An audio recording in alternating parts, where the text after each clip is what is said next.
Welcome to Sober.Coffee, a weekly coffee chat sharing experience, strength, and hope for anyone on the sober road to recovery. You can download Sober.Coffee weekly on all podcast platforms and check us out on Instagram at Sober.Coffee Podcast and on Twitter at Sober.Coffee Pod. To learn more about us and to help support these sessions, visit online at Sober.Coffee. Here are your hosts, two guys on their own path to recovery, Mike and Glenn. Let's join them at the coffee shop. Stand corrected. We got three guys on our own path to recovery, not just two guys on our own path to recovery. I love the coffee shop. Yeah. Hey, we're going back to back. We have last week. Hopefully, people joined in and got kind of part one today. Part two of Dr. Alan Berger is joining us again. And last week we talked a little bit about crawling towards emotional sobriety. And we thought we'd maybe pick up and say, all right, great. Because alcoholics, don't you find that there's a tendency, and this is probably a whole nother episode, but aren't like alcoholics, I mean, they have some really creative and loving tendency. They're a unique brew, I think. I think the big book talks about that. Yeah. Do you find that in the rooms of recovery, Alan? Are you finding that people they're so uniquely creative and energized and of course they want to get to the results right away, don't they? Oh, it's so true. It's so true. Yeah, listen, I love our recovery community. Yeah, that's great, isn't it? I'm inspired by people. I'm inspired by their courage. I'm inspired by their suffering and how they meet their suffering. I feel blessed because I've gotten, through my whole journey in my personal recovery for over 50 years now. I've also worked as a psychotherapist and counselor and got to sit with people and really, have that sacred honor of, witnessing firsthand the struggles they have and trying to create a new life out of the wreckage of their past. Right. And that's, it's a challenge for us because if we let our past define us, we're not going to discover a future. Wow. And there's this weird thing about being able to learn from our past and then get the hell out of there so we can build our future, right? But I love that. Get the hell out of there. I love that. Get the hell out of there. It's kind of psychotherapy. I'm a Gestalt therapist, and we deal with the here and now. Because it's in right now that you're going to change your life. It's not going to be living in your past or your future. It's going to be what you're doing right now that's going to create, your life and going to create a foundation for your recovery. So like you said, I feel blessed to be involved in this community and be involved in this process. And I feel very, very, grateful that I can make some contribution to this whole thing on emotional sobriety, because I think it's the best kept secret.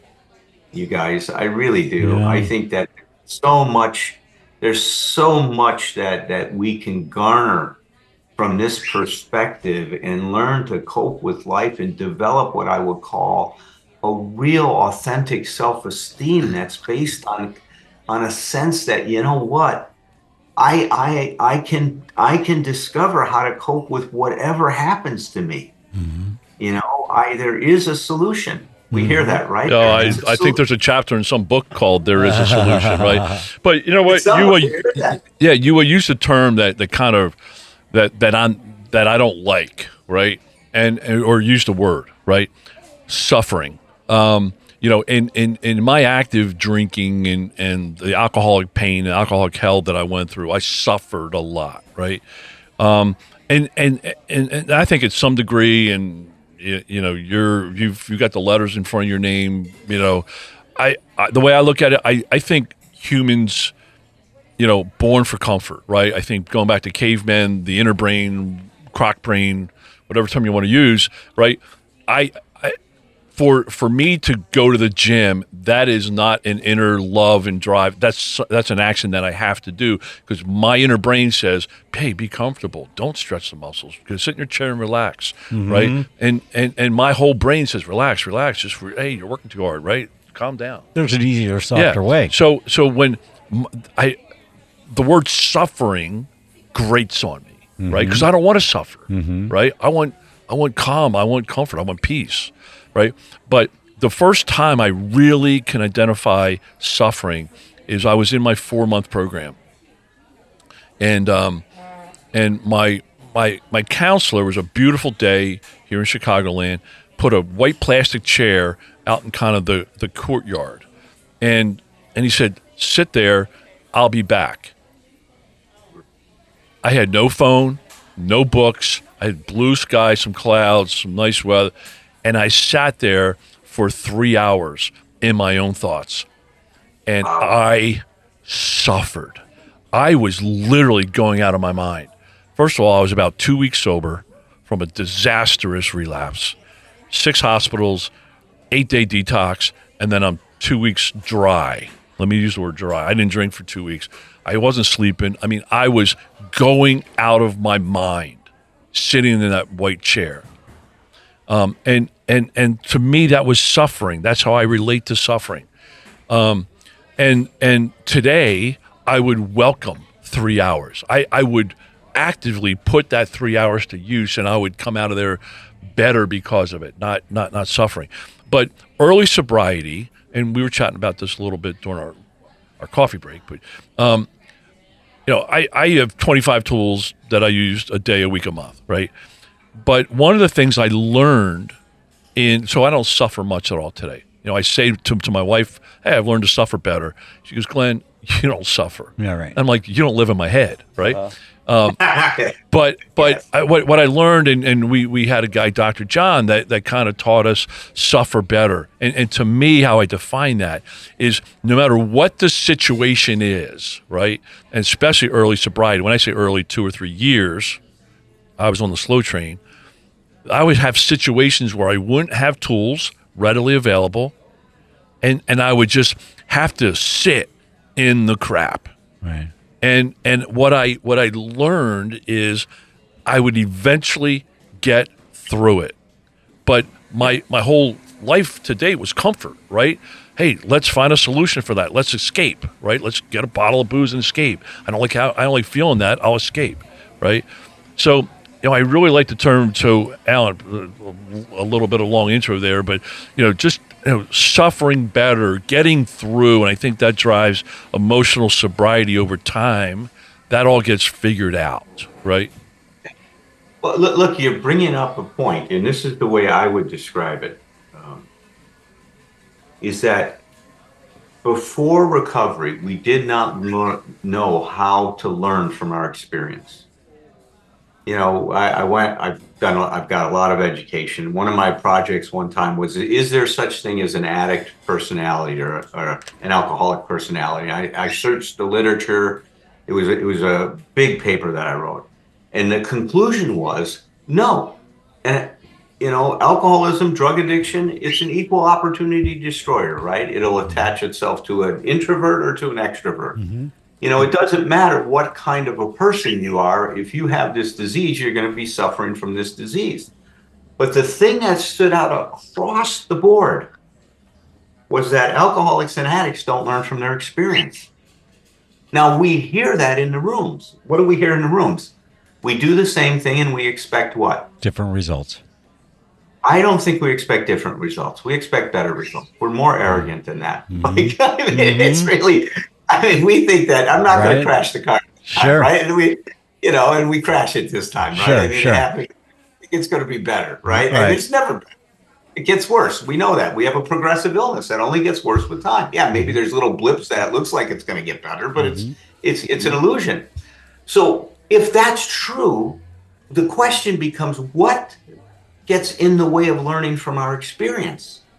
How is it that we don't process and assimilate what we're learning to help us grow like we do when we're walking? Remember last week we talked about how that child is, because they don't have these ideas of who they're supposed to be, can just take their experience and learn from it and treat it as data rather than as a reflection of who they are. Right. But you see, as soon as our ego gets involved, man, there's a problem. That's when we start interfering with our learning from things. So to suffer better, in my opinion, means to be able to metabolize, to digest the experience you're having, Take from that experience what's going to grow you. And what do we say? Let go of the rest. When you do that, that's exactly what your body does biologically when you eat, right? It takes the food, it metabolizes the food, the nutrients you need, the protein you need, it extracts from it, and then after it's done, you get rid of it. That is mental health. If we approached our life that way, we would be striving, we would be growing individuals, but then we get our ego involved and say, well, that shouldn't happen. I shouldn't feel that way. I'm not supposed to do that. And then all of a sudden, all these rules, like you said in our last show, Glenn, when you were talking about, my God, the expectations we have for ourselves make life impossible. Not just the expectations we have for others. I say this is the golden rule is that we treat other people the way we treat ourselves. That's the sad news. Right. Is that those expectations I'm going to have for myself, I'm going to project onto you. If I expect myself to be perfect, it's going to show up in terms of how I treat you. If I expect myself to have this or to do that or to function this way all the time, I'm going to expect that of you. We got to let go of that stuff. See, this is big part of recovery is letting go, isn't it? I mean, it's letting go of some of these nonsense ideas we have and really adopting a philosophy and a set of principles that can help us learn how to show up in this life in a different way. I love that. You know what I'd really appreciate is there is so much. I mean, we could have you on every episode. We could rename the podcast, but here's my takeaway that I'm hoping for everybody listening. There is a whole world that people could invest in emotional sobriety.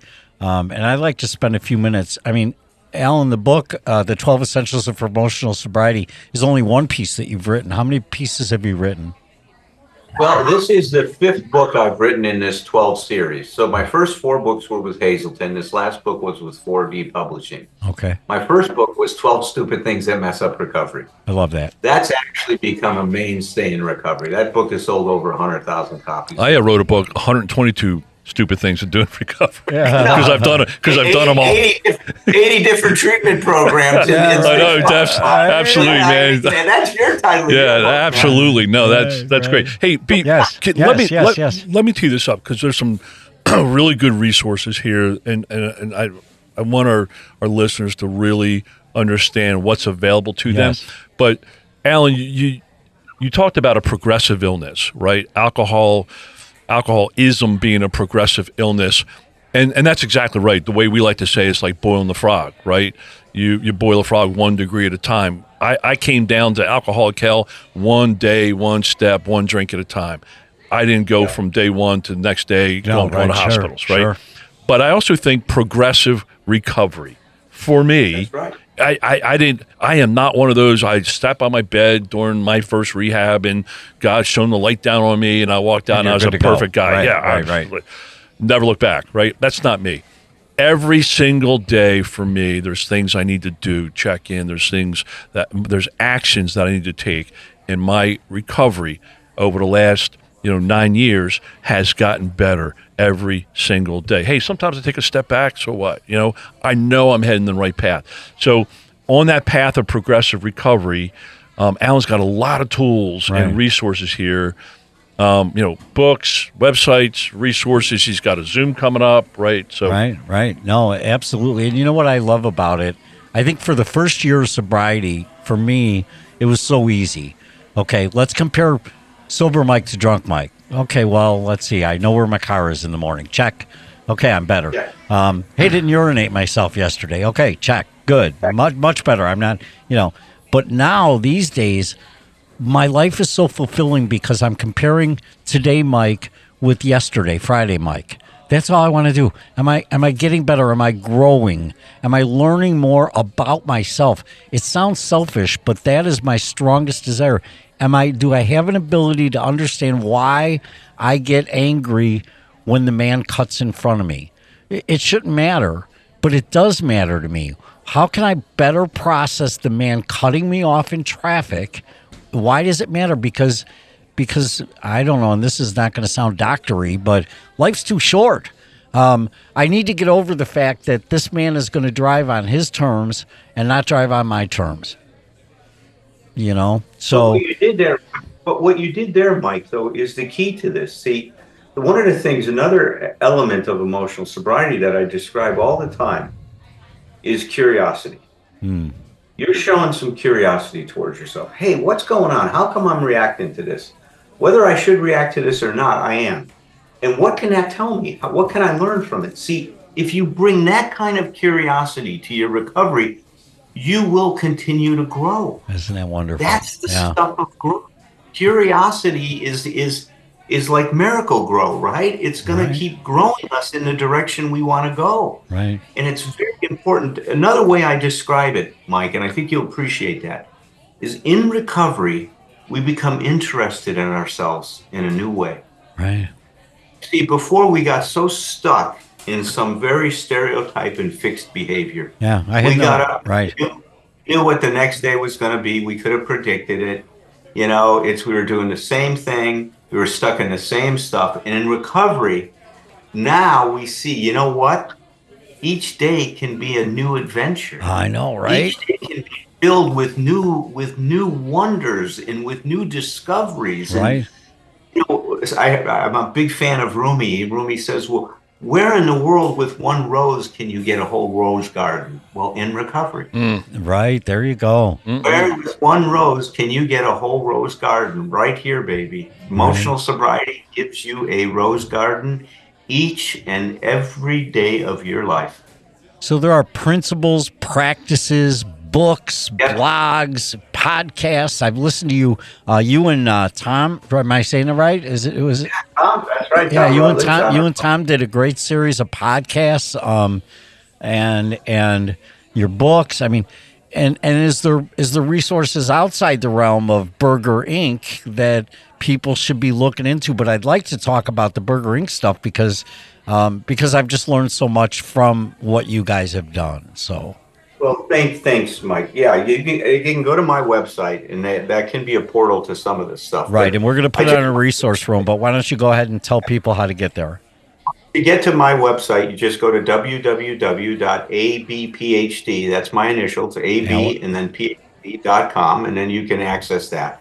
Right. Every Thursday night, and I will send you the link that you can post if you want. Right, great. We do an open workshop for the recovery community from 7 to 8 p.m. Pacific Standard Time. Wow. It's been going on for 4 years. I get between 150 to 200 people every week from all over the world. Wow. It's an open source. There are no dues or fees. I've done it as a community service, and it's phenomenal. The people that come there have grown and gotten so much. Those workshops, there's a bunch of volunteers, and one of the volunteers records it, edits it, and then posts it on a YouTube channel called Optimal Recovery and Emotional Sobriety. Okay. And there's over 100 videos that people can go back and watch from that Thursday night workshop. That's amazing. What a great resource. That's open sourced. Then if you go to Amazon, you put my name in and you'll see all the different books I've written. The 2 books that I've really focused on emotional sobriety is this new one, which I really think is a great, it captures the unfolding of a consciousness that moves from a consciousness that's determined to a consciousness of freedom. And so that's my new book. But then I also wrote a book for Hazelden called 12 Smart Things to Do. And that was my first foray into really exploring emotional sobriety, even though emotional sobriety is actually, you know, riddled through everything that I write and do. So those are the things. There's a podcast every week that I do with Tom Rutledge called Emotional Sobriety, the Emotional Sobriety Pod. And, you know, love to have you guys on sometime and join the chat about it. Right now, what we're doing on that podcast, and this is exciting, the AA Grapevine, first time ever in the history of the Grapevine, has devoted the whole January issue to emotional sobriety. Oh, January of 24, correct? January 24. All right, awesome. They've collected stories from members of the thing. What we're doing in the podcast right now is going through each story, reading the story, talking about the insights that person has, and then sweetening the pot, you know, adding to it from my perspective, Tom's perspective, ideas about emotional sobriety. So it's we're having a really great time doing that right now. And I'm so excited because look, emotional sobriety is we're reaching a tipping point, Mike. Mm-hmm. It's starting to become talked about all the time. And it's so important. I'm so excited about this because to me, it's been the missing link. So, and I think it's going to so many people to find what's possible in their life in recovery. And just to let folks know, open source means free. Free, that's right. That's free, baby. So, and let me close with asking the why question That's for awesome. you. I know the why question for me, but I would think at some point, I'm looking at you in video right now. Our members don't get the our listeners don't get the benefit of seeing the handsome Dr. Berger, but what I'm seeing is somebody who's kind of at the same age crane as me right now, and so. Why aren't you off on a farm looking over the beach in California? You're still working this. Tell me why, and thank you so much for coming. And you're in California, right? No, I'm actually in Pennsylvania. You're in Pennsylvania. Right now, okay, so it's an hour ahead of us. But you got up early on a Saturday morning to join us for coffee. Why do you keep doing it? Why do you keep doing it? Boy, that's a great question, and it resonates so deeply. I am in love with recovery. I am so passionate about this, what I have been given and the freedom that I experience today. And every day, it's like I was telling you, Mike, how can you wake up and just be so excited about what's going to be possible today to discover? I'm still I've got a pretty full private practice. I just love sitting with my clients and helping them discover new possibilities. I love writing and sharing things. I love seeing the light bulb come on in somebody's consciousness. I love when my light bulb comes on. I just love life, man. It's really allowed me to express a very deep passion I have for people, for recovery, for growth, for learning, and all of that I didn't have before. That's all been something I've discovered in recovery. So it's like I describe recovery often as recovering our lost true selves, and I think I've kind of recovered a part of that in my journey here over the last 5 decades. Well, the world thanks you. Glenn thanks you. Absolutely, I thank you, man. and our listeners thank you very much. Thank you, Alan. For having me, you guys. It's been a delight. You got it. We'll see you again. Thanks for your contribution to I look forward to it. I'll see you on Emotional sobriety. a Thursday night. Sounds good. Thursday night. I look forward to it also. All right, Thanks, man. Alan. Thanks, Alan. Thanks for joining us for today's coffee chat. To contact the show, email us at podcast@Sober.Coffee. If you need immediate help, the AA hotline is 800-839-1686. The National Suicide Prevention Hotline is 800-273-8255. Remember, Mike and Glenn are sharing their own journey on the path to recovery.